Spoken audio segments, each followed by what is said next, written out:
Stickerben kapható. 13-14 ezer volt. Viszont tökéletesen mérete.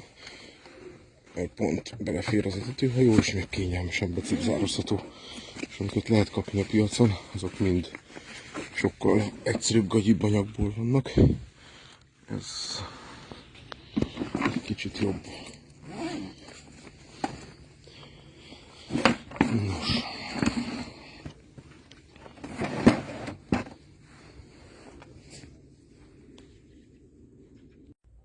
Folytatva a bemutató videót, lényegében mikor megvettem ezt a hajót, akkor már előtte körültekintő voltam, és megnéztem egy pár videót, hogy mire kell figyelni.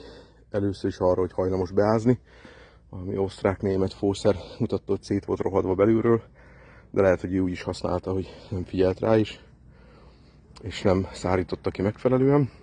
Nos, amit még tudni kell, hogy ezt itt le kell ragasztani, mivel hogy oda beleakadhat a damir, illetve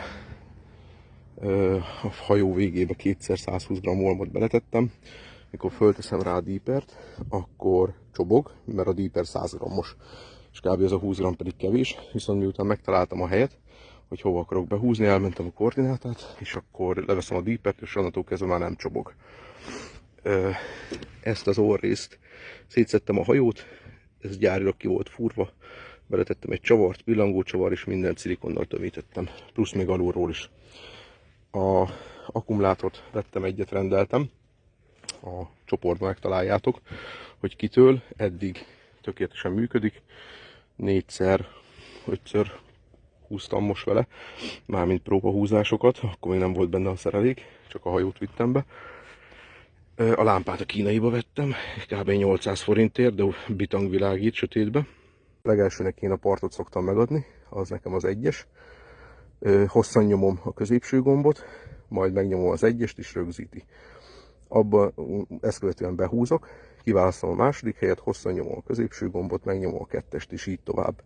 Ugye 4 állást tudunk menteni. Oldalsó tartály, a borítás legalsóval borítom a szereléket, illetve azt, hogyha meg akarom szakítani a műveletet, a behúzást, amikor magától dolgozik a hajó, akkor ezt, ha megnyomom, akkor bármikor megszakítható, de viszont ha ismét megnyomom a GPS koordinátát, akkor újból elindul a hajó a helyére. Felső gombbal állítom a világítást, aminek nem sok értelme van, mert ez semmit nem ér. Azért is tettem rá ezt a kis lámpát.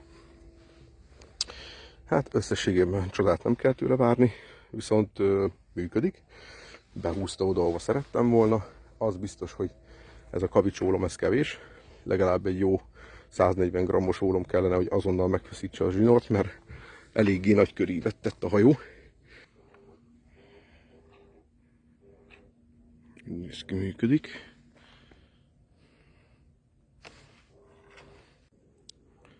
...91 méterre húztam be. A díper az folyamatosan stabil. Az órára szereltem.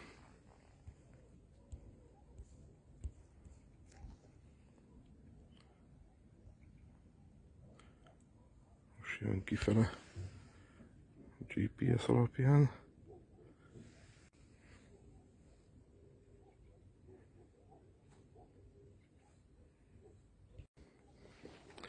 Most beállítottam neki egy közelebbi helyet is ide a törésre.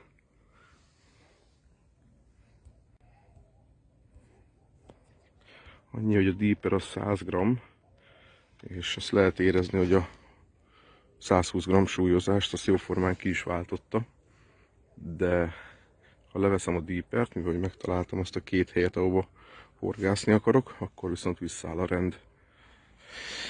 Egyenlőre működik, GPS is, minden. És most jön vissza magától, ami nagy segítség. Kint a csendes part horgásztavon horgászok. Itt is jó lent van a víz. Itt jön a kis hajó. És nagyon szépen veszi a radarjelet. Egy darab halat nem láttam, de most nem is ez a cél, hanem a tesztelés.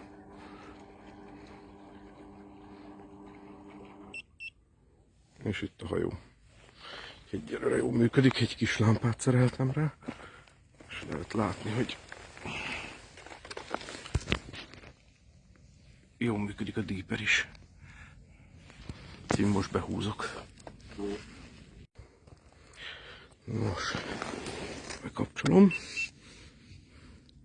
Ki volt kapcsolva a hajó, nem veszíti el a jelet. Látja a beállított GPS koordinátákat. Lényegében minimál etetés, egy szem 20-as boili, kavicsólom, és egy jó 26 centis előke. A videót az több darabból állítom össze. Most rátettem a hajót a vízre, és akkor beállítom neki az elsőt, a 2-es, helyett a 3-ast. Az mindösszesen 55 méter. Mutatom. Szépen adagolja a zsinort, annyira swingert levettem, hogy egy még véletlenül se akadjon bele.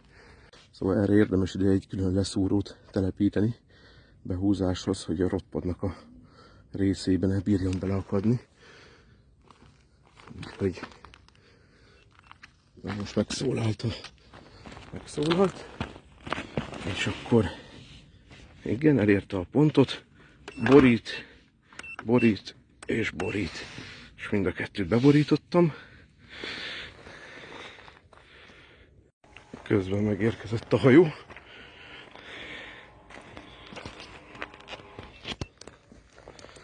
Oké. Ez érdekes, hogy a kijelzőn viszont eltűnt minden.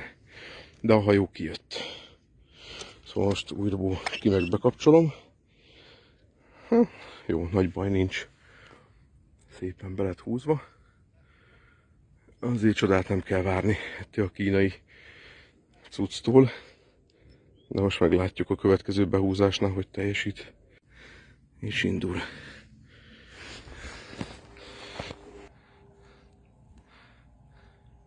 Most nagyon jobbra tart. Nos, 93 méterről ennyit lehet látni a hajóból. Mielőtt még valaki 300-ra szeretne húzni. Közben megérkezett a hajó. Szépen mutatja a számláló is. Akkor bevittem, behúztam, akkor egy rohadt nagy ívet tett. A szomszéd meg is kérdezte, hogy merre húzok, de rendes volt, mondta, hogy majd kiakasztjuk. Úgyhogy lényegében ott tettem le a hajót, és odaérkezett. De úgy gondolom, ezért az árért ez 3 métert sétálni nem probléma.